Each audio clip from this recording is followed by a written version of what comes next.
अस्सलाम वालेकुम नाज़रीन, प्रोग्राम क्लैश में खुशामदीद। मेरा नाम है आयशा यूसुफ। नाज़रीन, आज का पहला टॉपिक इंतहाई अहम टॉपिक होगा। इस्लामाबाद हाई कोर्ट में राना शमीम के एफिडेविट से मुतालिक तौहीन अदालत की कार्रवाई हुई और आज फाइनली जिसका इंतज़ार किया जा रहा था, जिस हल्फनामे का, वो अदालत में पेश कर दिया गया और वो अदालत के सामने खोल कर रख दिया गया, जिसके बाद बड़े अहम रिमार्क्स जो हैं वो इस्लामाबाद हाई कोर्ट की जानिब से दिए गए। कई सवालात भी उन्होंने पूछे जबकि उनकी जानिब से इस तरह से बात की गई, जो रेजिडेंट एडिटर हैं उस अखबार के जिसमें ये एफिडेविट छपा था, उसमें उनसे ये पूछा गया इस्लामाबाद हाई कोर्ट की जानिब से कि मफाद आमा के लिए अगर कोई भी आपको एफिडेविट लेकर, ख़ास तौर पर उन्होंने कुलभूषण यादव का नाम लिया, अगर कोई भी आपको इस तरह का एफिडेविट लेकर दे देगा तो क्या आप वो छाप देंगे। इसके अलावा बड़ी अहम बातें आज की समात में की गई हैं और 7 जनवरी की तारीख मुकर्रर की गई है कि फ़र्द जुर्म उस दिन आयद की जाएगी। पहला हमारा टॉपिक आज का ये होगा।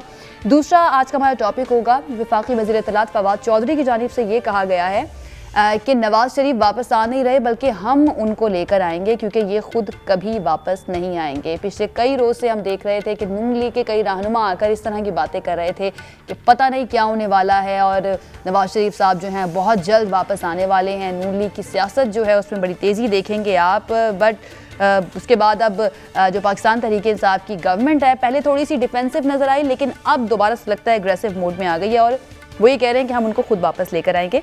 हमारे जो मेहमान हैं उनका मैं तारुफ करवा देती हूँ। हमारे साथ रहनुमा पीपी सेनेट साबिर बलोच साहब मौजूद होंगे, मुसर्रत जमशेद चीमा साहिबा मौजूद होंगी, रहनुमा तहरीक इंसाफ हैं, आसिफ बाजवा एडवोकेट साहब रहनुमा मुस्लिम लीग नून हमारे साथ मौजूद होंगे और माहिर कानून अजहर सिद्दीक एडवोकेट हमारे साथ मौजूद होंगे। हमारे तमाम मेहमानों का बहुत शुक्रिया हमें ज्वाइन करने के लिए। अजहर सिद्दीक साहब, आगाज़ में आपसे करना चाहूँगी, ज़रा जानने की कोशिश करेंगे इस केस से मुताल्लिक कि आखिर इसमें इम्पॉर्टेंट है क्या। जो एफिडेविट है उसका कंटेंट ज़्यादा इम्पॉर्टेंट है या फिर जिन सर्कमस्टांसेस में इसको साइन किया गया, कहाँ पर किया गया, किन लोगों की मौजूदगी में किया गया, कौन इसका बेनिफिशरी है, ये ज़्यादा इम्पॉर्टेंट है। सबसे पहला सवाल सर आपसे।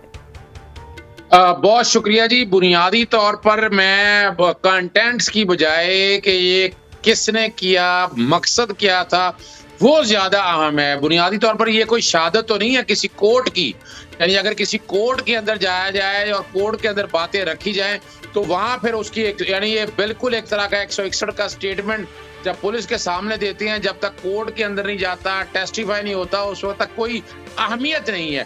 इसलिए आपके सामने जब जस्टिस अतर बिन अल्लाह साहब ने ये सवाल किया कि उनकी ज़ात के बारे में ये सवाल आया कि ये इल्ज़ाम लगा कि उन्होंने शरीफ खानदान को बहुत फ़ायदे दिए हैं और इनको कोई फ्लैट लेकर दिए गए हैं, और यही चीज़ अगर कल आप मीडिया में छाप दे तो क्या ये सच होगा?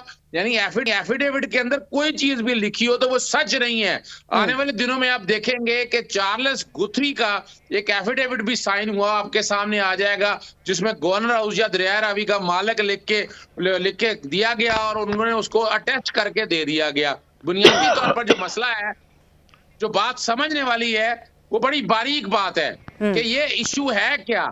इशू आपके सामने, अगर आपको याद होगा कि पहले एक ऑडियो आई थी अरशद मलिक की 2019 के दौरान, और वो मामला सुप्रीम कोर्ट में गया। जस्टिस आसिफ सईद खोसा की सरबराही में 3 रुकनी बेंच था और अरशद मलिक की वीडियो का बड़े चर्चे थे और यही था, आपने देखा कि यही बातें, इस तरह की बातें उसके अंदर थी। सुप्रीम कोर्ट ने उस मैटर को टेकअप किया, उन्होंने कहा ठीक है, ऑडियो आ जाएगी, इसका पहले फोरेंसिक होगा, फिर ये अदालत में जाएगी, अदालत में क्रॉस एग्जामिन होगा, क्रॉस एग्जामिन हो गई, ये देखा जाएगा कि जो बातें इसमें कही गई हैं क्या उसका असर कोई केस पे पड़ा, कोई मेरिट पे असर पड़ा। और शरीफ और आसिफ जरदारी केस का हवाला भी दिया गया, जिसमें आपको याद होगा सेनेटर सैफुर रहमान की तरफ से लाहौर हाईकोर्ट के जज मलिक यूम को फोन का जिक्र किया गया था, लेकिन 2007 के अंदर उनका केस मेरिट के ऊपर भर्ती किया गया। इसलिए समझना बड़ा जरूरी है। ये चेन ऑफ इवेंट आपको आसानी से समझने के लिए यूं दे लें कि मिसाल के तौर पर जो सवाल इस्लामाबाद हाईकोर्ट ने भी उठाए कि ये 3 साल तक खामोशी क्यों रही,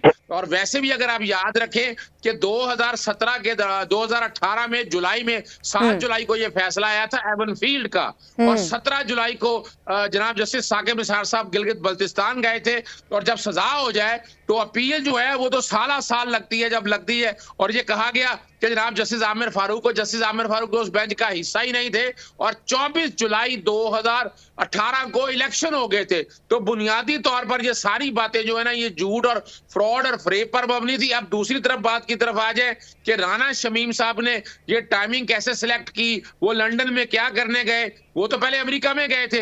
अमेरिका में उनकी अहमद रुहानी साहब से मुलाकात हुई, उनको कोई ऑडियो वो सुनाई गई, वो जो जोड़ी मोड़ी जो तोड़ फोड़ के अपना बिल्कुल की गई थी। बिल्कुल 2 दिन के लिए लंदन आते हैं। लंदन ये चार्ल्स गुथरी से खुद राब्ता नहीं करते। ये मैं चैलेंज कर रहा हूँ, रिकॉर्ड दिखा दे कि उन्होंने खुद किया। अजहर सिद्दीक साहब ठीक है, बयाने हल्फी की जब तक साबित नहीं हो जाता कोई हैसियत नहीं, लेकिन अगर राना शमीम साहब इसको साबित करने में कामयाब हो जाते हैं कि ये बयाने हल्फी जो है ये ठीक है या वाकई में ऐसा हुआ था, तो फिर उसके बाद इसके कॉन्सिक्वेंसेस क्या होंगे? देखिए ये जो बयाने हल्फी की जो बात है ना, ये सारा आना था ट्रायल कोर्ट के अंदर, अपीलेट प्रोसीडिंग चल रही थी एवन फील्ड के अंदर। अगर कोई ऐसी बात थी तो ये सारा एफिडेविट जाना था वहां पर, यानी इस एफिडेविट को अलहदा किसी जगह पर भी आप सच साबित कर नहीं सकते हैं। इसको किसी प्रोसीडिंग में लेके जाना है। यानी इस तरह अगर कल कोई भी बयान हल्फी दे दे और कहा जाए कि इस बयान हल्फी की बुनियाद पर आप सारा केस सेट असाइड कर दे, ये राना शमीम साहब ये कहते, राना शमीम साहब तो ये कहते हैं ना कि ये मैंने मीडिया को देने के लिए नहीं रखा था, ये एफिडेविट जो है साइन किया था, बल्कि ये तो एक प्रिविलेज डॉक्यूमेंट था और ये मैंने अपने पास सील पैक एक लिफाफे में बंद उनके पास पड़ा था, ये तो लीक हुआ है। अब ये लीक किसने किया है ये भी अभी तक सामने नहीं आया। और अंसार अब्बासी साहब जो सहाफ़ी हैं उनसे ये कहा गया अदालत की जानिब से कि उनसे ज़राए नहीं पूछे जाएंगे। क्या कोई ऐसी सूरत हाल निकल सकती है कि उनसे ज़राए पूछे जा सके कि किसने ये लीक किया? क्योंकि इस सारी सूरत हाल में बड़ा अहम हो गया ना कि आखिर लीक किसने किया था डॉक्यूमेंट।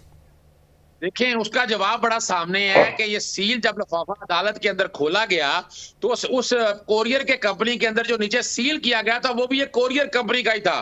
तो जब ये सवाल उठाया तो वहां बड़े मसाइल पैदा हो गए राना शमीम साहब के लिए कि अगर आपने सील किया था। और दूसरा सवाल बड़ा जबरदस्त पैदा हुआ कि फर्ज करें आपने लीक नहीं किया, अगर ये नोटरी पब्लिक ने किया तो क्या आपने नोटरी पब्लिक को कोई कानूनी नोटिस दिया, कोई लीगल नोटिस दिया? अगर अंसार अब्बासी के पास गया तो अंसार अब्बासी के खिलाफ छोड़ दें, प्रिविलेज अपनी जगह पर मौजूद है, क्या कोई कार्रवाई की? और दूसरी बात याद रखिएगा, ये प्रिविलेज का इतलाक वहां नहीं होना है कि जब मिसाल के तौर पर आप तौहीन अदालत आर्टिकल 19 पढ़ लेना, आर्टिकल ये तौहीन अदालत की प्रोसीडिंग है, ये कोई इंक्वायरी नहीं हो रही है। क्या आपने एक अदालत पर जज पर इल्जाम लगाने की कोशिश की है और आपके पास सबूत नहीं है? वो सबूत का था, उसका प्रॉपर फोरम था कि आप कोर्ट में अपील में आते, अपील में कोई दरखास्त देते। अगर कोई ऐसी बात थी तो अरशद मलिक की अपना ऑडियो वीडियो से लेकर आज तक ना वो अपील में लेकर गए, ना अदालतों में ये कोशिश की एस्टैब्लिश करने की, मां सिवाय ये सिर्फ मीडिया पे खेलेगा और ये अदालतों के खिलाफ उन्होंने अपने तहरीरी जवाब में सारा मलबा जो है अंसार अब्बासी साहब पर डाल दिया है। आसिफ बाजवा साहब ये जो राना शमीम साहब का बयान हल्फी है ये ऐसा क्यों लग रहा है कि नून लीग के लिए बाइस ज़हमत बन गया है? बिस्मिल्लाहिर्रहमानिर्रहीम, बहुत शुक्रिया आपका कि आपने मुझे वक्त दिया। सबसे पहले तो गुजारिश ये है कि बीइंग स्टूडेंट ऑफ लॉ, मैं भी कानून का एक अदना सा तालिब इल्म हूं। इस वजह से मैं अर्ज ये करना चाहता हूं कि जो मामला ऑनरेबल हाई कोर्ट में या किसी भी कोर्ट ऑफ लॉ में सब जुडिस हो, उसमें हमें कमेंट करते वक्त अल्फाज का चुनाव बेहतरीन अंदाज में करना चाहिए ताकि ऑनरेबल कोर्ट का जो वकार है उसमें कोई आंच ना आ जाए, कोई गलती कोताही की गुंजाइश उसमें नहीं होनी चाहिए।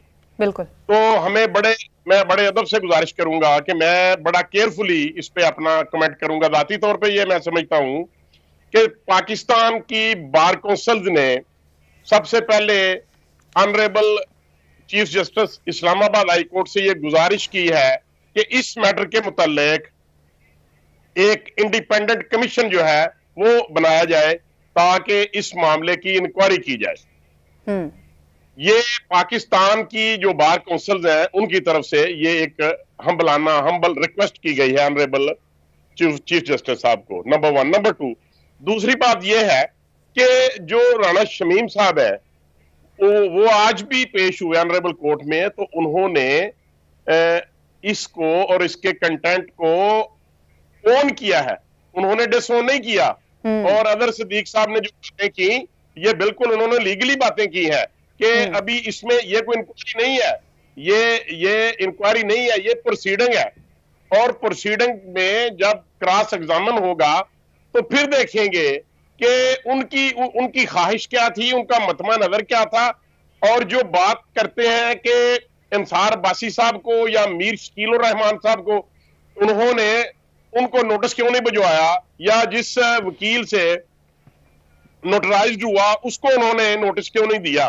जब वो शख्स का नाम राना शमीम है, वो उसके कंटेंट को ओन करते हैं, तो मैं नहीं समझता कि उनको जरूरत क्या पेश आएगी या वो क्यों कर उनको नोटिस भेजेंगे। मामला रह जाएगा बाकी कि लीक कैसे हुआ। लीक तक वो नोटिस दे सकते हैं, वो नोटिस वो दे सकेंगे। देखें, जब अंसार अब्बासी साहब ने उनसे इस एफिडेविट के मुतल्लिक पूछगिछ की तो उन्होंने उसको ऑन किया। उन्होंने ये नहीं कहा कि आपको किस तरह लीक हुआ, आपको किस तरह इसकी कॉपी मिली। अब तो मैं ये समझता हूं कि जो वकील हैं जो नोटराइज्ड जिन्होंने किया है यूके में, उनको या उनसे वो जवाब तलब करें कि आपने मेरा डॉक्यूमेंट जो है ये सीक्रेट था, ये लॉक में था, उसको लीक कैसे किया गया, उसको वो नोटिस देना उनको चाहिए, ताकि जो ऑनरेबल हाई कोर्ट है इस्लामाबाद, उसके जो चीफ जस्टिस हैं, ये तो कानूनी मामला हो गया ना बाजवा साहब। जरा सियासी पहलू जो है ना इसका, उसके ऊपर भी जरा बात करें। आपका नून लीग से ताल्लुक है, लेकिन नून लीग खुल के इस बारे में बात नहीं कर रही है। राना शमीम का एफिडेविट का मामला जो है, और आपको पता है आज अदालत में भी इस पर बात हुई, या वैसे भी एक तासुर है कि इन सारी चीजों की बेनिफिशियरी जो है वो कौन सी जमात है, तो इसके ऊपर नून लीग का वाज़ेह मौकिफ नहीं आ रहा है सामने। मैं अर्ज करता हूं मैं जाती तौर पे ये समझता हूं, जो कि बीइंग पॉलिटिकल वर्कर, के मियां नवाज शरीफ साहब के केसेस में कभी शौकत सिद्दीकी साहिब की स्टेटमेंट आती है, कभी अरशद मलिक जज साहब हैं जो उनकी वीडियोस जो हैं वो लीक होती हैं, और कभी राना शमीम साहब जैसे जज जो हैं उनका भी ये एफिडेविट जो लीक हुआ है। तो हमारे ऊपर तो जानबूझ के इल्जाम तराशी की जाती है। आप इन मामलों को लेकर अदालत में क्यों नहीं जाते, इस्तेमाल क्यों नहीं करते? ये सबूत है ना, मतलब बेगुनाही के सबूत है, या जो ज्यादती हुई नून लीग की क़यादत के खिलाफ, उसको अदालत में लेकर जाएं। आप लोग इनकी बेस पर रिलीफ क्यों नहीं मांगते अदालतों से? ऐसा लगता है कि इसको पॉलिटिकल नैरेटिव के लिए यूज किया जाता है इन चीजों को, ऐसा तासुर नजर आता है। कतई तौर पे पार्टी का कोई ऐसा प्लान नहीं है कि हम इसको मिसयूज करें या कोई विक्टिमाइजेशन की बात है, चूंकि हमारे खिलाफ तो गुज़िश्ता 3 साल से मीडिया ट्रायल भी किया जा रहा है, जिसको हम फेस कर रहे हैं। और जब प्रॉपर वक्त आएगा, जब जिस तरह अदर सदीक साहब कह रहे थे कि जब ट्रायल होता है तो फिर पता चलता है, तो जब प्रॉपर वक्त आएगा हम इन तमाम एविडेंसेस को इंशाल्लाह जो मुतलका कोर्ट्स होगी वहां पे पेश करेंगे। ठीक है, आपका पॉइंट आ गया। मुसर्रत साहिबा, फवाद चौधरी साहब जो हैं उन्होंने कहा कि राना शमीम ने अपना बयान हल्फी नवाज शरीफ साहब की मौजूदगी में दस्तखत किया, लेकिन आज राना शमीम साहब ने इसकी तरदीद कर दिया। उन्होंने कहा कि मैं अकेला ही था जिस वक्त कि मैंने दस्तखत किया। तो हुकूमत क्यों फरीक बन रही है इस मामले में? बिस्मिल्लाहिर्रहमानिर्रहीम। बहुत शुक्रिया आयशा। हुकूमत इसमें फरीक नहीं बन रही। अब देखें, आज आपका जो टॉपिक है उसमें आप डिस्कस ही इस इशू को कर रहे हैं, और फिर उसके बाद नवाज शरीफ साहब का आना, और ये तो फिर जब हमें पूछा जाएगा, प्रेस कॉन्फ्रेंस होगी, जब हमसे सवाल किया जाता है तो उसका जवाब तो हम देंगे। अगर हम जवाब नहीं देंगे तो उसको भी समझा जाएगा कि गवर्नमेंट घबरा गई है, वो तो इसके ऊपर बात ही नहीं कर रहे। इंपॉर्टेंट चीज ये है कि हमारे मुल्क की सबसे बड़ी जो ट्रेजेडी मैं समझती हूँ, अलमिया समझती हूँ, वो ये है कि क्या ये टॉपिक फर्ज करें कि मुझे ये बताएं, मैं 2-3 सवाल पूछती हूँ कि राना शमीम साहब के एफिडेविट को सपोज फर्ज करें कि अगर ठीक भी मान लिया जाए, तो गुज़िश्ता 3 साल से वो क्या स्लीपिंग जोन में थे, या वो आईसीयू में थे, या वो कोमा में थे कि उन्हें ये सब कुछ याद ही नहीं रहा। और अचानक ऐसा क्या हुआ कि वो ये जो एफिडेविट है इसको जाके लंदन में साइन करते हैं? क्या वो लंदन के रिहायशी हैं, या वो भी ट्रीटमेंट के घर से वहां पे गए थे? फिर जो इनकी जो लोकेशन पाई जा रही है, अब देखें मीडिया आजकल के दौर में कोई भी चीज छुपी नहीं रहती। इसमें ये बड़ी हम खुद सारे अहमक लग रहे हैं इस चीज को डिस्कस करते हुए कि ओपन एंड शट स्टोरी है कि ये मुस्लिम लीग नून के नायब सदर रह चुके हुए हैं, वुकला विंग के सिंध के। फिर खैर से जो उनके बेटे साहबजादे ने, राणा साहब के जो वकील भी हैं, जिस तरह से एप्पल जूस पीते हुए नेशनल चैनल के ऊपर जो कुछ उन्होंने माशाल्लाह से तबाजमाई की कि ये तो प्रेसिडेंट भी उन्होंने बनना था, ये आगे बनाया जाएगा, वो क्यों नहीं बन सकते। तो ये सारा जो गोरख धंधा है, ये ओपन स्टोरी है, जिसमें बड़ी बदकिस्मती ये है कि ये जो सिसिलियन माफिया है, ये हमारे मुल्क की सबसे बड़ी कोर्ट, ऑनरेबल कोर्ट को एक तो ज्यादती ये कि उनको जिस तरह से ये डॉज करके और अपने आप को कानून से बालातर समझ के धोखाधड़ी के साथ ये लंदन यात्रा के लिए तशरीफ फरमा है, और ट्रीटमेंट की गर्ज से जिस तरह मनी ट्रेल नहीं आई, उसी तरह उनकी ट्रीटमेंट की ट्रेल भी नहीं आई। और आज तमाम टॉक शोज आप नेशनल चैनल उठा के देखो, 5 बजे से लेकर के 11 बजे तक यही डिस्कस हो रहा है, राना शमीम और नवाज शरीफ साहब की आनियां और जानियां। हमें, मेरा ये ख्याल है कि इन तमाम चीजों से निकल के कंस्ट्रक्टिव चीजों को डिस्कस करना चाहिए, और जो भी फैक्टर्स वो किसी भी सियासी जमात से रिलेटेड हों, जो माफिया का किरदार अदा कर रहे हों, इंक्लूडिंग ऑल मैं बात कर रही हूं, उनको, तमाम सोसाइटी को सबसे पहले कंडेम करना चाहिए, इस तरह के एक्ट्स को कंडेम किया जाना चाहिए, और we should give a damn to it कि हम इस चीज की परवाह नहीं करते। जो भी कानून से अपने आप को बालातर समझता है, कानून को अपना ताबे करने की परवाह करनी तो बनती है ना मुसर्रत साहिबा, जब मुल्की इदारे जो हैं उनके ऊपर इस तरह से बातें की जाए, उनको मलाइन किया जाए, तो फिर सबका परेशान होना तो बनता है ना। आप मेरा पॉइंट नहीं समझी। जी आप मेरा पॉइंट नहीं समझी। जी कि फिर मुझे ये बताएं कि क्या जो आपके मुल्क, पूरी दुनिया में ये काम अंडरवर्ल्ड भी अब नहीं करती, मुहज्जम मुआशरों में, जो एक इस मुल्क की सो कॉल्ड सियासी जमात जिस चीज के ऊपर लगी हुई है, you know the very famous media cell, जिसको मरियम नवाज चलाती रही, हर दिन एक ऑडियो टेप आती है, और फिर ये किस तरह से मुअज़्ज़िज़ीन बन के बैठे होते हैं। बाहर के मुआशरों में, सुलझे हुए मुआशरों में ऐसे लोगों को कोई मुअज़्ज़ज़ नहीं समझता, उनको मुअज़्ज़ज़ ट्रीट नहीं किया जाता। नंबर 1 वो जो करप्ट हो, जो चोर हो, जिनके ऊपर सारी चीजें साबित हो जाएं, या वो अपने आप को इनोसेंट साबित ना कर पाए, जैसे कि ये अपनी मनी ट्रेल ना दे सके, अब केसेस का सामना ना कर सके, बाहर चले गए, और आज इदारों को मिलान करने के लिए, तो हमें इनको उसी तरह से ट्रीट करना चाहिए, तभी हम आगे बढ़ेंगे, और फिर हमारे मुल्क की जो मामलात हैं वो आगे बढ़ेंगे, एड्रेस होंगे। लेकिन यहाँ पे सितम ज़रीफी ये है कि जो जितना बड़ा ब्लैकमेलर है वो उतनी बड़ी पोजीशन पे पहुंचता है इस मुल्क में, वो बड़े बड़े इदारों को अपने ताबे करने के लिए, ब्लैकमेलिंग के लिए वीडियोस भी बनाता है, ब्लैकमेलिंग भी करता है, इस तरह के एफिडेविट भी वजूद में आ जाते हैं, और फिर उसके बाद अगला चीज ये कि उनको डिस्कस किया जा रहा था। ठीक है, आपका पॉइंट आ गया। साबिर बलोच साहब भी हैं, उनको भी शामिल गुफ्तगू करूं। साबिर साहब, सबसे पहले तो बड़ा शुक्रिया आपके पेशेंस का, आपने सारे मेहमानों को सुना। ये बताइएगा, पीपल्स पार्टी जो है इस सारे मामले में खामोश तमाशाई बनी हुई है, हालांकि नून लीग के ऊपर काफ़ी बातें की जा रही हैं, काफ़ी सख्त बातें भी की जा रही हैं, और उनको माजी में जो कुछ नून लीग करती रही है, जिस तरह से अदलिया का इस्तेमाल किया गया, इस बारे में बात कर रही है पीपल्स पार्टी। तो इस मामले पर क्या है पीपल्स पार्टी का मौक़िफ़, क्या समझती है? अगर ये साबित हो जाता है कि वाकई में जो हल्फनामा उन्होंने दिया है वो ठीक है और ऐसा ही हुआ था, तो फिर पीपल्स पार्टी का क्या मौक़िफ़ होगा, क्या कहेंगे आप? कहाँ स्टैंड करती है इस मामले में पीपल्स पार्टी? आशा देखें, बात तो सही है कि ये मामला सब जुडिस है, लेकिन अब चूंकि यानी मामला यानी टॉक ऑफ द टाउन बन चुका है, तो हर शख्स इस पे अपनी बात तो करेगा ना।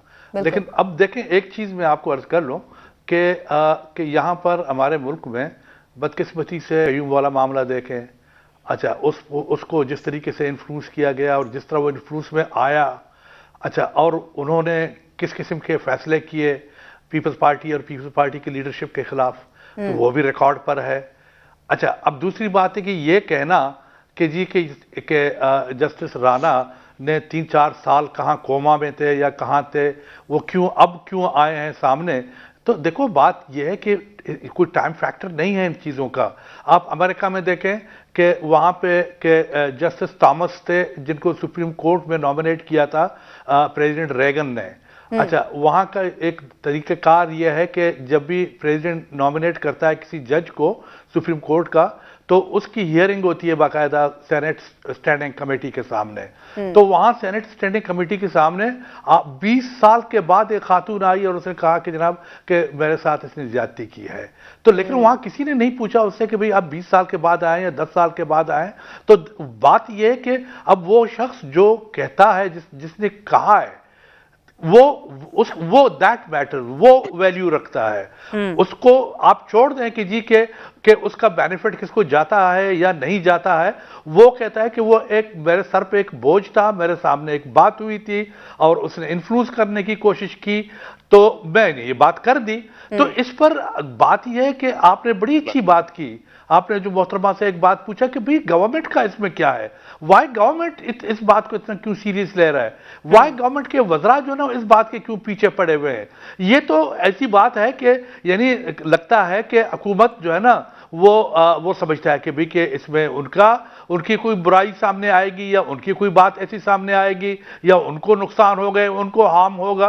भाई आप छोड़ दें, ये मामला कोर्ट में है। अच्छा, और ऐसे कोर्ट में है कि जहां पर जस्टिस नसर मिनल्लाह वो एक हाईली रिप्यूटेड जज हैं, उसके फैसले जो ना मैंने और आपने सबने देखे वो किसी के उस नहीं आते। लेट जस्टिस साहब टू डिसाइड कि वो क्या करते हैं क्या नहीं करते। लेकिन ये कहना कि जी कि वो गलत कहता है, मेरे ख्याल में कि जो हमारे जो सुप्रीम कोर्ट के जो चीफ जस्टिस साहब थे, अब तो वो चीफ जस्टिस नहीं रहे, अब वो मेरी तरह और आपकी तरह एक ऑर्डिनरी शख्स है। अब उस पर वो बातें लागू नहीं होती या वो बरात उसको नहीं मिलती लीगली कि जो उसको एज ए चीफ जस्टिस जो है ना वो मिलती थी। अब वो एक आदमी है, एक आम शहरी है, उसको करने दो, उसको जो है ना अगर उसने ये कुछ किया है तो it should be punished for that. He too कि वो किसी जज को जो है ना किसी के खिलाफ वो करे, इन्फ्लुएंस करे। तो मैं समझता हूं कि इन बातों को हुकूमत डेलिबरेटली और स्पेशली वो अपने जो इनके जो हैंडपिक्ड हैं इसके इमरान खान साहब के, कि रोजाना आके जनाब बड़े बड़े लीडरों को, बड़े बड़े लोगों को, उनको जो रिडिक्यूल करने की कोशिश करते हैं। आई थिंक उनको इमरान खान अगर इसमें इन्वॉल्व ना होते तो उनको शटअप कॉल दे देते, let the matter decide by the court. ये मेरा ख्याल है, मैं नहीं कह सकता हूं कि ये हकीकत है या ये गलत है, ना मैं ये हकीकत कह सकता हूं ना गलत कह सकता हूं। पीपल्स पार्टी इस मामले में, चूंकि पीपल्स पार्टी खुद विक्टिम रही है, खुद जजेस की यानी उनके टेप आपको पता है जस्टिस कयूम के और दूसरे जजेस के कि उन्होंने पीपल्स पार्टी के खिलाफ, मोहतरमा के और आसिफ जरदारी खान साहब के खिलाफ किस किस्म के जो ना साजिशें की है। Anyhow we are waiting कि जस्टिस कब आएगा और उसका बेनिफिट जिसको मिलेगा उसको मिलेगा और उसको मिलना भी चाहिए। इंतजार कर रही है पीपल्स पार्टी। ठीक है, यहाँ पे एक ब्रेक लेते हैं और ब्रेक से वापस तो अपने जो मेहमान हैं उनसे ये जानने की कोशिश करेंगे कि क्या नवाज शरीफ साहब वाकई वापस आ रहे हैं, क्योंकि आज मैं सुन रही थी एक इंटरव्यू में जावेद लतीफ साहब ये कहते थे कि चंद हफ्तों में नवाज शरीफ साहब वापस आ जाएंगे, जबकि दूसरी तरफ शाहिद खाकान अब्बासी साहब जो है उन्होंने ये कहा था कि ये जो लीडर्स ये बातें कर रहे हैं कि नवाज शरीफ साहब वापस आ रहे हैं, ये उनकी ज़ाती राय है, इस बारे में अभी तक कोई फैसला नहीं हुआ है कि वो वापस कब आएंगे। एक ब्रेक के बाद इस पर बात करेंगे, स्टे विद अस। ब्रेक के बाद खुशामदीद। नवाज शरीफ साहब वापस आएंगे या नहीं आएंगे, ये मामला जो है अब मुअम्मा बन चुका है। अब हुकूमत जो है उनकी जानिब से कहा गया है कि हम खुद उनको वापस लेकर आएंगे। किस तरह से वापस लेकर आएंगे, इस सिलसिले में हुकूमत की जानिब से क्या किया जा सकता है। और जब मुस्लिम लीग नून के रहनुमाओं की जानिब से ज़रा ऐसा माहौल बनाया गया कि बस आने वाले हैं नवाज शरीफ साहब, तो पहले हुकूमत जो है वो थोड़ी सी हो सकता है हमें गलत लगा हो, लेकिन थोड़ी डिफेंसिव नज़र आई। लेकिन उसके बाद जो अब फवाद चौधरी साहब है उन्होंने ये कहा कि हम उनको खुद वापस लेकर आएंगे। अजहर सिद्दीक साहब, हुकूमत नवाज शरीफ को वापस लाने का ऐलान कर रही है, क्या कानूनी तरीक़ाकार हो सकता है, किस तरह से उनको वापस लेकर आया जा सकता है? बहुत शुक्रिया। सिर्फ एक बलोच साहब की एक बात का जवाब दे दूं, हुकूमत वक्त की जिम्मेदारी होती है कि अदालतों के मामले में अदालतों पर अगर बेजा इल्जाम लगाए जाएं उन्होंने आकर प्रोटेक्ट करना होता है और ये जिम्मेदारी है। वो बलोच साहब इस हवाले से ठीक है कि आपको याद होगा कि राना शमीम साहब को भी पाकिस्तान पीपल्स पार्टी ने बहुत नवाजा है। 2 साल जीबी के रिटायरमेंट से पहले उनको vice chancellor Zulfikar Ali Bhutto university law college में लगा दिया गया था और 30 लाख रुपया महाना तनख्वाह ले रहे हैं। वो आते जाते पढ़ाते पढ़ूते कोई नहीं है। अब आते हैं आप अगले जवाब की तरफ। आप बड़ा सिंपल सा याद रखिएगा, नवाज शरीफ साहब को 2 केसों में सजा हुई है, एवनफील्ड के अंदर और अजीजिया के अंदर। एवनफील्ड में उन्हें सस्पेंशन हो गई थी वो सस्पेंशन बहुत अरसे बाद जाके हुई थी और जमानत मिल गई थी। एवनफील्ड के और अल अजीजिया के अंदर उन्होंने मेडिकल ग्राउंड के ऊपर 8 हफ्ते की इजाजत मिली थी उनको, और लाहौर हाई कोर्ट में आकर उन्होंने ईसीएल में नाम को चैलेंज किया, जहां अरबों रुपए की शोटी का कहा गया। तो लाहौर हाई कोर्ट ने 50 रुपए के स्टैम्प पेपर पे उन्हें कहा कि इन्हें जाने की इजाजत है, और गारंटी ली थी शहबाज शरीफ ने, और कहा गया था कि बाकायदा पीरियोडिक मेडिकल रिपोर्ट्स दाखिल करेंगे। ये 2019 नवंबर की बात है, और केस लगना था मार्च या फरवरी 2020 में। आज 2 साल हो गए हैं, वो केस पता नहीं ना नैब लगवा सकी, हुकूमत वक्त को अच्छा हो गया कि ख्याल अब आ गया है कि उस केस को लगाया जाए। अब देखना यह है कि हालात और वाकयात क्या है। नवाज शरीफ वहां पर गए हुए हैं विजिट वीजे के ऊपर। विजिट वीजा में मल्टीपल एंट्री होती है, 6 महीने बाद आपको एग्जिट होकर वापस आना होता है। यहाँ जो के कोरोना आ गया, कोरोना की वजह से वहां ठहर गए, और मामला अब उनका चला गया फर्स्ट ईयर ट्राइब्यूनल के पास, कि जहां उनकी जो पासपोर्ट चुके यहाँ खत्म हो चुका है उनका वीजा के कॉन्टेक्स्ट में, और ये एफिडेविट जितना भी ये बनाया गया है इसका मकसद था वहां पर इस्तेमाल करने के लिए ताकि वीजा में एक्सटेंशन मिल सके, जो कि मेडिकल ग्राउंड के ऊपर वहां पर नहीं ठहरे। ना वहां उन्होंने इलाज कराया, ना पीरियोडिक रिपोर्ट्स, डेविड लॉरेंस के अलावा किसी की रिपोर्ट, ना किसी अस्पताल में गए। आज देखे ना, आज बातें हो रही हैं डीलों की, आने जाने की, इसका मतलब है मेडिकल ग्राउंड कोई नहीं है उनकी। यानी ये सब लोगों को तो ये कहना चाहिए कि मियां नवाज शरीफ साहब तो मेडिकली अनफिट हैं, वो यानी ये जो मैं बात समझ रही हूँ, आप जो बात कर रहे हैं उससे जो मुझे समझ आ रही है कि वो जो एफिडेविट की बात है वो इस्तेमाल हुए, राना शमीम साहब इस्तेमाल हुए उस एफिडेविट के लिए। यही बात आज अटॉर्नी जनरल ऑफ पाकिस्तान ने भी अदालत में किया है कि राना शमीम साहब को मान लेना चाहिए कि वो इस्तेमाल हुए और उनको माफी मांग लेनी चाहिए। उसके बाद मैं अदालत में कहूंगा कि ठीक है, इनके खिलाफ कार्रवाई ना करे। यही बात आप कर रहे हैं? जी बिल्कुल ऐसा ही है, जो कि वजह क्या है कि, और ये दूसरा जो कहते हैं ना कि मेरी बीवी से वादा किया हुआ था, बीवी से वादा किया था, जाके बाकायदा पाकिस्तान के अंदर एफिडेविट देते, बाहर जाए और फिर जाकर नवाज शरीफ मार्बल आर्च के अंदर वो एफिडेविट उनके सामने साइन कराना। तो नजर आ गया ना कि ये सच और झूठ, ये कंटेंट का मामला ही नहीं है, ये मामला नजर आ रहा है कि किसी एक बंदे को फायदा देने के हवाले से और बेनिफिशियरी के कॉन्टेक्स्ट में है। अब सवाल यहाँ पर बड़ा सीधा सा है कि यहाँ अगर पाकिस्तान से बाहर से अगर वापस लाना है, चूंकि एक्सट्रेडिशन के हवाले से कोई कॉन्ट्रैक्ट नहीं है, रिपोर्ट होना इतना आसान नहीं है। जब तक फर्स्ट ईयर ट्राइब्यूनल से फर्स्ट ईयर ट्राइब्यूनल से अगर फर्ज करें उनका वीजा का मामला खत्म हो जाता है, उन्हें इजाजत नहीं मिलती, तो सेकंड ईयर ट्राइब्यूनल में जा सकते हैं, मामला फिर पड़ा रहेगा और साल लग सकते हैं। सारे अजहर साहब, आपको लगता है कि गवर्नमेंट जो है वो अचानक से जब एक माहौल ऐसा बना कि शायद नवाज शरीफ साहब जो है अब वापस आने वाले हैं और वापस आके पता नहीं क्या हो जाएगा, इसी तरह की कुछ बातें की जा रही थी नून लीग की जानिब से, आपको लगता है कि हुकूमत इसके बाद ही एक्टिव हुई है? उससे पहले क्यों नहीं ख्याल आया? हाँ, कह देते थे मीडिया में आके कि हम उनको वापस लेकर आएंगे, उनको वापस आना चाहिए, झूठ बोल के बाहर गए हैं। हालांकि जिस तरह से वो बाहर गए थे, वो मेडिकल बोर्ड जो बना था वो भी हुकूमत ने बनाया था। इनकी वज़ीर सेहत ही आकर मीडिया पर बताया करती थी कि कितनी तबीयत खराब है नवाज शरीफ साहब की, और उसके बाद में ये कहते हैं कि वो झूठ बोलकर बाहर गए। समझ नहीं आती है बात।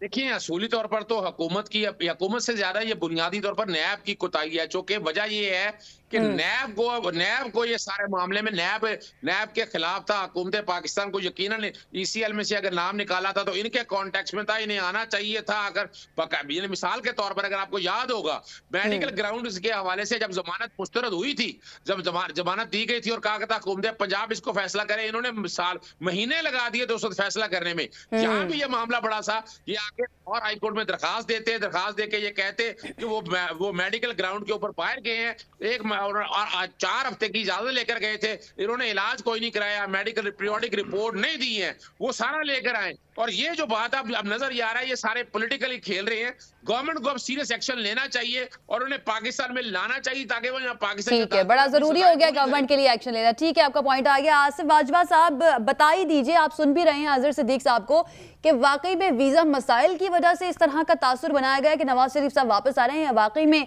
अब उनको फील हुआ कि मेरे लिए अब मौका है कि मैं मुल्क में वापस जाऊं और नून लीग की सियासत जो है उसको एक नए तरीके से रिवाइव किया जाए।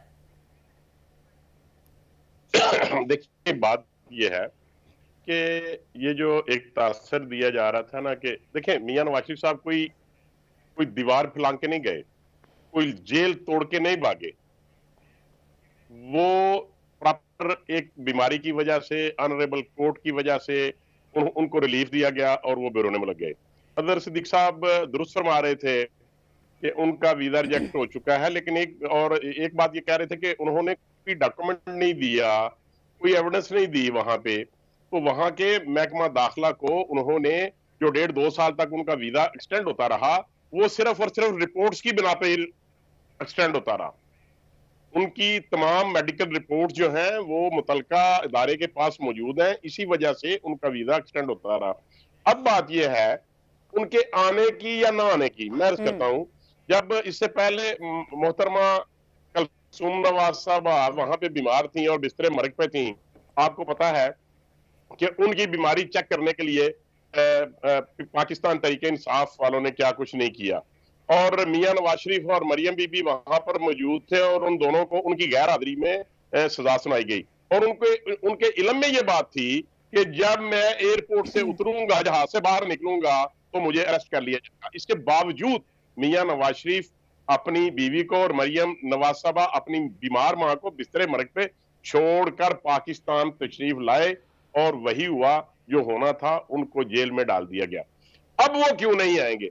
यकीनन वो आएंगे, किसी भी तौर वो बाहर नहीं रहेंगे। उनका जीना मरना पाकिस्तान के साथ है, यकीनी तौर पे वो आएंगे, लेकिन उसके लिए कोई टाइम फ्रेम नहीं दे सकते कि वो कब आएंगे। लेकिन एक बात यकीन से कहता हूं कि वो हर हालत में पाकिस्तान आएंगे और पाकिस्तान की सियासत में भरपूर अपना किरदार अदा करेंगे। और जो लोग उनका मीडिया ट्रायल कर रहे हैं, ये सब बातें अभी देखें ना, बात कर रहे थे आसिफ साहब 8 हफ्तों के लिए अदालत के हुक्म से 8 हफ्तों के लिए गए थे, और अब देखें कितना वक्त हो चुका है और अभी तक वो वापस नहीं आए हैं। तो इसके ऊपर डेफिनेटली मेरा अगला सवाल मुसर्रत साहिबा से ये होगा कि जो गारंटर थे उनसे पूछना चाहिए था, जिन्होंने गारंटी दी, शहबाज शरीफ साहब। मैं उन्हीं से पूछ लेती हूँ बल्कि। जी मुसर्रत साहिबा, आप लोग कहते हैं जी, चले बोले, फरमाएं। जी फरमाएं। अगर यही आपकी बात को, आपके क्वेश्चन को दुरुस्त मान लिया जाए, तो फिर भी ये काम मुतलका अदालत का है कि वो कर्सो मैयर अडॉप्ट करें और उनको वापस लाने का काम शुरू करें। कोई अखलाकी जिम्मेदारी भी तो आयद होती है ना आसिफ साहब, आसिफ बाजवा साहब, अखलाकी जिम्मेदारी भी तो कोई आयद होती है ना। एक इतने बड़े पॉलिटिकल रहनुमा, 3 मरतबा वजीर आजम रह चुके हैं, अदालत में कह के गए हैं कि हम 8 हफ्तों के लिए जा रहे हैं, लेकिन हम कितना वक्त हो चुका है, अभी तक वापस नहीं आए। तो आप नहीं समझते कि कोई मॉरल अथॉरिटी या मॉरल रिस्पॉन्सिबिलिटी भी होती है? ऑनरेबल कोर्ट ने मिनिमम 8 हफ्ते की इजाजत दी थी, और मियां साहब ने यह कमिटमेंट की थी कि जब मुझे वहां के डॉक्टर इजाजत देंगे, मेरी सेहत बेहतर हो जाएगी, तो फिर मैं आ जाऊंगा। ठीक है, अब उनके सेहतमंद, अल्लाह ताला उनको सेहत दे, उनको लंबी जिंदगी अता करे। मुसर्रत साहिबा जी, अब क्या इंतजार करेगी हुकूमत के जब तक नवाज शरीफ साहब सेहतमंद नहीं हो जाते, तब तक उन्हें वापस नहीं लेकर आएंगे, या फिर उनको फौरी तौर पर वापस लाने के लिए कोई प्लान बना लिया गया हुकूमत की जानिब से? देखिए आयशा, यही बात मैं पहले कर रही थी, मैं उसी को आगे कंटिन्यू करूंगी कि देखें इस चीज में कोई इबहम है आपको, कोई कंफ्यूजन, कोई मिसअंडरस्टैंडिंग कि इन्होंने जिस तरह से जो ड्रामा रचाया था उनकी सेहत का, और इनके जो वर्कर्स थे, और इतना अच्छा, मैं कहती हूँ इस चीज के ऊपर तो इनको ऑस्कर विनिंग परफॉर्मेंस थी, ऑस्कर अवार्ड के लिए इनको नॉमिनेट किया जाना चाहिए। सच में सबको, पूरी कौम को, मीडिया को, सबको लगा कि वो बहुत ही बीमार है और खुदा ना खास्ता बिस्तरे मर्ग पे, कुल खानी, कुरान खानी, इनके वर्कर्स ने अपने आप को इंजर्ड किया, हंगर स्ट्राइक पे गए, छुरियां चलाई कि जी अगर कुछ हो गया तो फलां पे कत्ल का मुकदमा होगा। और फिर उसके बाद जब एयर एम्बुलेंस आई तो वो सिलसिला आपने देखा कि कितनी अच्छी सेहत थी उनकी, ऐसे लग रहा था पहले कि आईसीयू के अंदर है तो इनको शायद स्ट्रेचर के ऊपर लेके जाया जाएगा। बहरहाल जिस तरह से इन्होंने कोर्ट को, मैं कहती हूँ ये इससे ज्यादा किसी भी इदारे की डिसरिस्पेक्ट नहीं हो सकती। और कोर्ट्स ही मुआशरे का, आपको पता है कि इनको सुप्रीम इसलिए कहा जाता है, आला अदलिया इसलिए कहा जाता है कि वहां जाके सब कानून के ताबे हैं, वहां कोई प्राइम मिनिस्टर नहीं होता, कोई पैसे वाला नहीं होता, जो कानून की नजर में जिसकी जो शिकायत या सजा जो कुछ भी बनता है उनको इक्वली ट्रीट किया जाना होता है। लेकिन इन्होंने जिस तरह से धोखाधड़ी के साथ ये गए, और बाहर जाते साथ ही जिस तरह इनकी मनी ट्रेल नहीं आई, ट्रस्ट मी, इनसे बाजवा साहब तो शरीफ आदमी है, आप किसी से पूछो, इनसे बात करो उनकी सेहत के बारे में। शुरू में आपको पता है डेली प्रेस कॉन्फ्रेंस आती थी, ट्रीटमेंट ट्रेल नहीं आती थी, ना ये बता पाते थे कि हम कहते थे जी किस डॉक्टर से इलाज हो रहा है, मीडिया भी पूछता था, आगे से हसन नवाज अपना मुंह लेके आ जाते थे कि वो जी बस हम बस बहुत बीमार हैं, इस पे सियासत ना की जाए। कभी मरियम के दुखी ट्वीट्स आ जाते थे और कभी ये इधर आग बगोला हो जाते थे इनके रहनुमा और कारकुन कि जी ये मियां साहब की ट्रीटमेंट के ऊपर सियासत ना की जाए। निकला उसमें से क्या? बिल्कुल उसी तरह ही धोखा निकला, फ्रॉड निकला और इन्होंने इस मुल्क की अदलिया का मजाक उड़ाया, बल्कि तौहीन की। फिर अब बात कर लेते अभी जी, आजकल जी टॉक ऑफ द टाउन बना हुआ है कि जी उनकी वो तो बड़े बहादुर। देखें बीबी, इन्होंने आना तब है जब इनको लगेगा कि वो इनको वहां से बेइज्जत और जलील करके निकालेंगे। दे आर ट्राइंग कि ये अपना एक स्टैंड कर पाए। मुसरत साहिबा, आप ये कह रही है कि धोखा देकर ये बाहर गए। मुझे सवाल भी करने देना, मैंने आपको टाइम दिया ना आपका जवाब देने का। ये धोखा देकर बाहर गए और आकर जिस तरह से कहा गया कि बहुत ही ज्यादा बीमार है, उस वक्त मेडिकल बोर्ड किस हुकूमत ने बना के दिया था? उन डॉक्टर से भी पूछा जाए कि वाकई ये इतने ज्यादा बीमार थे? वजीर सेहत जो है यास्मीन राशिद साहिबा, मुझे याद है कि किस तरह से वो प्रेस कॉन्फ्रेंसेस में बताती थी कि वाकई में उनकी तबीयत बहुत ज्यादा खराब है। उनसे भी पूछा जाए ना कि वाकई में खराब थी या फिर नहीं थी, क्योंकि अगर उनके बयानात को देखा जाए तो वाकई में खराब थी, इसलिए वो बाहर चले गए। अब आप लोग ये कहते हैं कि वो धोखा देकर बाहर गए। अच्छा, मैं इसके ऊपर भी आती हूँ। इसके ऊपर भी बड़े टॉक शोज हुए उन दिनों, आपको पता है महीनों बल्कि होते रहे, और इसके ऊपर भी काफी ज्यादा हमने अपनी तरफ से ये कि देखें ये तो बात सही है कि हमने हमेशा, मैंने ऑनर आके बोला कि जो जिस शख्स की रिपोर्ट्स प्रेजेंट की जा रही थी और वो शख्स जो एयर एम्बुलेंस के ऊपर माशाल्लाह कलाबे मारता हुआ सीढ़ियां चढ़ रहा था, ये दो शख्स थे। एक इंसान के नहीं हो सकता कि ऐसे लग रहा था कि अभी शायद अभी कोई खबर आ जाएगी, खुदा ना खास्ता। और फिर उसके बाद हवा खोरी से, पिज्जा खोरी से जो सिलसिला शुरू हुआ, आपको पता है कि जब भी हम इनसे ट्रीटमेंट का पूछते थे तो आगे से प्रेस कॉन्फ्रेंस आती थी कि जी अब बात कर लेते अभी की। देखें ये तशरीफ इसलिए लाने का ड्रामा इनका रचाया जा रहा है और मीडिया मैनेजमेंट की जा रही है कि मीडिया के ऊपर इस चीज को कि जी वो तो बड़े जुर्रतमंद और बड़े बहादुरी की रकम दास्तान करते हुए मुल्क में वापस तशरीफ ले आए हैं। ऐसा नहीं है। ये अगर इनको, और हम क्या कर रहे हैं ये सवाल हमसे किया जाना चाहिए। हम ये कर रहे हैं कि हमने ऑलरेडी हमारा जो ब्रिटिश गवर्नमेंट है उनको हमने रिक्वेस्ट डाली हुई है, हम फर्दर इसके ऊपर अब इस चीज यानी काम शुरू कर दिया है। ठीक है मुझे साबिर साहब का भी पहले ये एब्सकॉन्डर जो हमारे मुल्क में मोस्ट वांटेड है, इसको वापस किया जाए। इसको लेके हम आएंगे, ये आके अपने केसेस का सामना करें। ये जो एक आम शहरी के ऊपर कानून लागू होता है, इनके ऊपर भी लागू होता है। हम इनको चले देर से सही, लेकिन हुकूमत जो है वो इस सिलसिले में अब उसने काम शुरू कर दिया है। ठीक है साबिर साहब, पीपल्स पार्टी की क्या अंडरस्टैंडिंग है इस सारे मामले को लेकर? नवाज शरीफ साहब वाकई में एक सियासी लीडर के तौर पर वापस आना चाहते हैं इस मुल्क के अंदर, या फिर इसके पीछे कोई डील आपको नजर आती है कि कोई डील भी हो सकती है या बातचीत भी हो सकती है? देखिए बीबी, एक बात आपको अर्ज कर लूं कि अब जो इमरान खान और उसके जो ड्रम बीटर्स हैं, जो अपना ड्रम पीट रहे हैं, बजा रहे हैं कि जी उसको आ रहे हैं, वो ला रहे हैं, वो लाया जा रहा है, इसको लिखा है, उसको लिखा है, फलाने को लिखा है। लेकिन मैं आपको एक बात बताऊं, ना वो आएंगे ना उसको कोई ला सकता है। अच्छा, सबसे बड़ा इसमें जो, जी बिल्कुल, सबसे बड़ा इसमें जो गुनहगार है वो इमरान खान साहब हैं। इसलिए कि आपने देखा उसने बारहा कहा कि जनाब के कैबिनेट मीटिंग में जब हम ये फैसला कर रहे थे तो मैंने देखा कि वो जो लेडी मिनिस्टर, क्या नाम उसका, कि वो जी मजारी साहिबा, कि वो मजारी साहिबा जो है ना वो रो रहे थे, उसके आंसू निकल रहे थे। अच्छा, और वो गमगीन थे और ये थे और वो थे। अच्छा, दूसरी तरफ से शेख रशीद साहब जो है ना वो भी फरमा रहे थे कि जनाब मेरा वोट भी उसके फेवर में चला गया था, उसके हक में चला गया था, उसको जाने दे।